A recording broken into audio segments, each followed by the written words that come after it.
Hello बच्चों, class बच्चों आज हम इतिहास में नया चैप्टर शुरू कर रहे हैं। ठीक है, राज्य, राजा और प्राचीन गणराज्य। मतलब पुराने समय में हजारों सालों पहले राजा किसे कहा जाता था, राजा कौन बनता था, राजा कैसे बनते थे, कैसे कहा जाता था कि ये राजा है और ये सारी प्रजा है, तो ये सब कौन चुनता था इनको। अभी तक अगर अपन देखें बच्चों तो अपन देखते हैं चुनाव के द्वारा जो सरकारें बनती हैं। ठीक है, जनता चुनाव में भाग लेती है और क्या करती है, वो आपने देखा वो वोट डालने जाते हैं, मतदान करते हैं। ठीक है, फिर मतदान के जरिए वो जो है चुनती है। पिछले लेक्चर में आपने पिछले चैप्टर में पढ़ा था कि जो जनता है वो भी राजा को चुनती है जन के द्वारा। तो कई प्रकार से शासकों का चुनाव जो है वो किया जाता है। ठीक है, अब हम बात कर रहे हैं बच्चों प्राचीन समय की। तो प्राचीन समय में कुछ और तरीके भी थे राजाओं को चुनने के। क्या तरीके थे वो हम भी जानते हैं, कैसे होता है उसमें राजाओं का चयन। क्या राजा बहुत पावरफुल होता था, तो पावरफुल वो कैसे होता था, क्योंकि हमने देखा कई राजाओं के साम्राज्य बहुत बड़े बड़े होते थे। केवल उनके राज्य नहीं, आसपास के राज्यों पर भी वो विजय प्राप्त कर लेते थे युद्ध के द्वारा। ठीक है, कहीं अपने संबंधों के द्वारा शादियां, वैवाहिक संबंध हो जाते थे दूसरे राज्य में, तो उसके जरिए भी वो जो है राज्य को अपने पास कर लेते थे, अपने साम्राज्य में कर लेते थे। तो हम यहाँ पे बात कर रहे हैं 3000 साल पहले। उस समय यज्ञ के द्वारा भी राजा जो है शासक बनता था या अन्य राज्यों को अपना राज्य बना लेता था। तो उसमें आप सब ने, मैं कैसे जहां तक मैं जानती हूँ, एक यज्ञ का नाम सुना ही होगा, अश्वमेध यज्ञ। अब अश्वमेध यज्ञ आपने कहाँ सुना, कौन से भगवान के साथ इसको आपने सुना, या और किस राजा के साथ आपने सुना। ठीक है, तो ये अश्वमेध यज्ञ क्या होता था। तो बच्चों अश्वमेध यज्ञ में एक शब्द आ रहा है अश्व। अश्व का मतलब क्या होता है, घोड़ा। ठीक है, तो इस यज्ञ में क्या होता था कि जो उस राज्य में जो पुरोहित होता था, मतलब जो राजा का जो कहना चाहिए ना पूजा पाठ जो करता था, जो यज्ञ हवन की व्यवस्था करता था, इससे संबंधित जो भी कार्य करता था वो पुरोहित होते थे। ठीक है, तो जो राजा का पुरोहित होता था उसके जरिए अश्वमेध यज्ञ का कार्य शुरू किया जाता था। तो अश्वमेध यज्ञ में क्या होता था, एक घोड़ा होता था।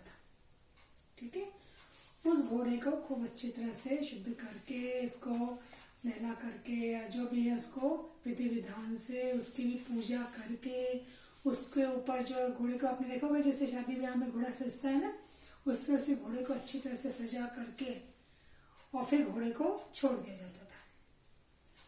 और वो घोड़ा जो है आगे आगे जाता था और पीछे पीछे राजा की सेना जाती थी, राजा भी जाता था कहीं कहीं, और जहां जहां से वो घोड़ा गुजरता था, ठीक है, तो उस राज्य की सीमा जो है वो जिसका घोड़ा होता था उस राज्य के पास, राजा के पास आ जाती थी।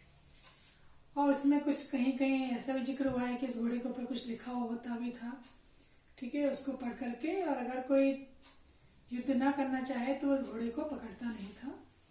तो जैसे करके जहां जहां जिन राज्यों की सीमाओं से गुजरता था वो राज्य सब किसके पास आ जाते थे, उस राजा के पास जिसका वो घोड़ा है। और कोई अगर घोड़े को पकड़ लेता था तो उसका राजा के साथ भी जो है युद्ध होता था, और युद्ध में फिर वो जो निर्णय होता था। तो एक तरह से जहां जहां से वो घोड़ा गुजर रहा है उस राज्य के लोग उस राजा की अधीनता स्वीकार करते जाते थे कि हम इस राजा के राज्य में मिलना चाहते हैं। तो ऐसे जो है वो यज्ञ यहाँ पर हुआ जाता था। तो यज्ञ जो है इसमें बड़े हवन होता था। ठीक है, पुरोहित इसमें काम करवाता था। तो जो पुरोहित होता था पहले वो पवित्र जल छिड़क करके राजा को यज्ञ में पहले पूजा पाठ हुआ करते थे, पूरे यज्ञ हवन होता था, उसके बाद पूरा होने के बाद फिर घोड़ा जो है वो छोड़ा जाता था। तो राजा का एक मुख्य स्थान होता था, राज सिंहासन जिसको अपन कहते हैं। ठीक है, और उस समय तो शिकार विकार भी किया जाता था। तो जो बाघ होता है, बाघ की खाल, उसका बना भी शासन हो जाए सिंहासन हो सकता है, उसमें राजा को बैठाया जाता था, फिर वो पुरोहित उसके ऊपर जो है पवित्र जल जो है छिड़कता था, करता था। और वहाँ पे कई आसपास के जो हैं राजाओं को बुलाया जाता था, निमंत्रित किया जाता था। जो भी राजा आ रहा है वो उस राजा के लिए उपहार लेकर के भी आता था, ठीक है। और उन राजाओं को भी जो निमंत्रित किया जाता था उनको बहुत अच्छा स्थान दिया जाता था, उनको भी आतिथ्य उनका जो है किया जाता था इस तरह से। और वो सब वहाँ पे केवल देखने के लिए आते थे कि किस प्रकार से यज्ञ हो रहा है, क्योंकि राजा के साथ राजा के जो परिवार के और लोग थे, राजा की पत्नियां जो थी, राजा के जो पुत्र होते थे या जो और संबंधी हैं, वो सब भी और कोई ना कोई अनुष्ठान किया करते थे, मतलब वो भी कोई ना कोई पूजा पाठ का कार्य किया करते थे। अब जो राजा का सारथी होता था, सारथी आप जानते हो जो रथ चलाता है, ठीक है, वो सारथी जो होता था उस पूरी सभा में राजा का जो गुणगान है, ठीक है, राजा के जो विजय है, जिसने जहाँ जहाँ विजय प्राप्त किया उन सबका गुणगान वो सबके सामने एक गाने के रूप में या किसी और रूप में पूरी प्रजा, पूरी जो सभा है उसके सामने वो किया करता था, ठीक है। तो ये जो पुरोहित होते थे इनके द्वारा उस समय बच्चों वर्ण व्यवस्था थी, तो पुरोहित के द्वारा 4 वर्ण जो है वो बांटे गए थे, ब्राह्मण, क्षत्रिय, वैश्य और शूद्र, ठीक है। तो जो सबसे उच्च कुल में माने जाते थे ब्राह्मण, तो ब्राह्मण का कार्य भी बटा हुआ था कि उसको यज्ञ हवन का कार्य करना है, वेदों का अध्ययन करना है, अध्यापन करना है, ये ब्राह्मण के कार्य कहलाते थे, ठीक है। जो क्षत्रिय थे उनका कार्य था राष्ट्र की जो सीमाएं हैं उसकी सुरक्षा करना, सेना में अपना योगदान देना, ये क्षत्रियों का कार्य होता था।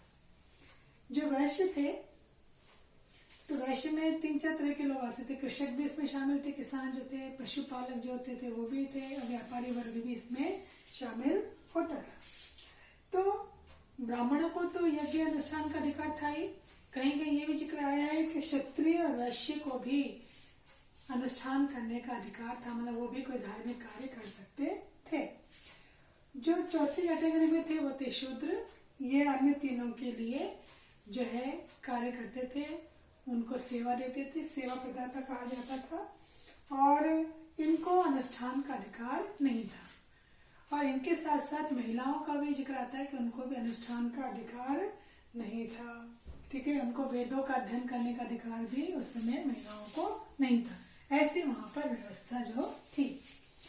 फिर ये जो वर्णों का निर्धारण है उस समय के पुरोहितों ने जन्म के आधार पर किया कि ब्राह्मण के परिवार में जिसने जन्म लिया वो ब्राह्मण, वैश्य के परिवार में जिसने जन्म लिया वो वैश्य, क्षत्रिय के परिवार में जिसने जन्म लिया वो क्षत्रिय, इस तरह से इनने जन्म के आधार पे कर रखा था, ठीक है। तो इसमें कुछ लोगों को जो था कुछ अधिकार नहीं थे, उसमें शिल्पकार भी थे, शिकारी भी थे, भोजन संग्रहक भी थे, ठीक है, और जो मृत्यु के बाद उस शव को जलाते थे, दफनाते थे, उनको भी कुछ अधिकारों से वंचित रखा गया था, उनको समाज के अन्य वर्गों के समान अधिकार नहीं थे। तो ऐसे में बहुत सारे लोग थे जिन्होंने इस वर्ण व्यवस्था का जो है विरोध किया, वो इसको स्वीकार नहीं करते थे, उन्होंने इसके खिलाफ जो है अपनी बात रखी। उनका ये मानना था कि ये जो वर्ण व्यवस्था है ये जन्म के आधार पर नहीं होना चाहिए, कर्म के आधार पर होना चाहिए। अनुष्ठान करने का अधिकार सबको मिलना चाहिए, सबको धार्मिक कार्य करने का अधिकार होना चाहिए। ये जो वर्ग भेद हो रहा है, ठीक है, वर्ण भेद जो हो रहा है, एक वर्ग के साथ जो उसको अलग माना जाता है, उसके साथ कोई ज़्यादा संबंध रखना चाहता है, तो ऐसे ये छुआछूत की भी इन्होंने क्या की थी, आलोचना की थी। तो ऐसा जिक्र आया है कि भाई 3000 साल पहले उस समय इस तरह की व्यवस्था हुआ करती थी कि इस तरह से वर्ण व्यवस्थाएं वहां पर थी। फिर उस समय जनपदों, महाजनपदों का भी जिक्र होता है कि ये जो महायज्ञ करने वाले राजा जो थे, ठीक है, पहले तो राजा थे, बाद में जो महायज्ञ करते हैं उन जनपदों के राजा इनको कहा जाने लगा। और इस सब का पता किसने लगाया है? ये जो पुरातत्ववेत्ता होते हैं जो खुदाई कार्य करवाते हैं, पता लगाते हैं पुराने समय में लोग कैसे रहा करते थे, जो आप पिछले पाठ में पढ़ चुके हो। तो यहाँ पर भी जो बस्तियों की खुदाई करवाई गई, ठीक है, उसमें बहुत सारी बातों का पता चला कि लोग किस तरह से रहते थे। वहां से जो बर्तन प्राप्त हुए हैं या फिर मोहरें प्राप्त हुई हैं तो किस राजा के काल की हैं, कैसे रहन सहन था। कहीं कहीं मिट्टी के बर्तन भी मिले हैं, मिट्टी के बर्तन में कई तरह की जो है कलाकारी भी की हुई है। तो मतलब इसका मतलब चित्रकारी भी लोग वहाँ जानते थे, रंगों का इस्तेमाल भी करते थे। कहीं कहीं खेती का जिक्र भी आया, चावल गेहूँ धान, ठीक है, तिल सरसों गन्ना, इन सब की खेती भी वहाँ पर प्रमाण मिले की गई थी। तो ये सारी जो स्थितियां हैं वो इसके बारे में बताती है पहले समय में राज्य कैसे हुआ करते थे, राजा क्या थे और गणराज्य क्या थे।